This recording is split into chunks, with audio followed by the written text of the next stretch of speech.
7 things I would advise you to do for your deceased parents. First of all, make dua extensively for them. Masnoon duas, other duas you like to make for them. 2, continue the good things and good deeds they used to do. 3, continue the good deeds they taught you. 4, initiate new good deeds in their memory. 5, keep good relations with their relatives and friends.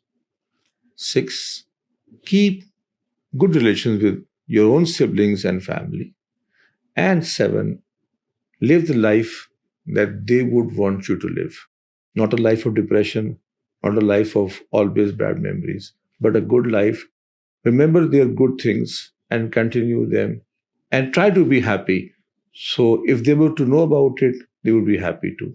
May Allah forgive our parents who have passed on, and may Allah bless our living parents with health and Iman always.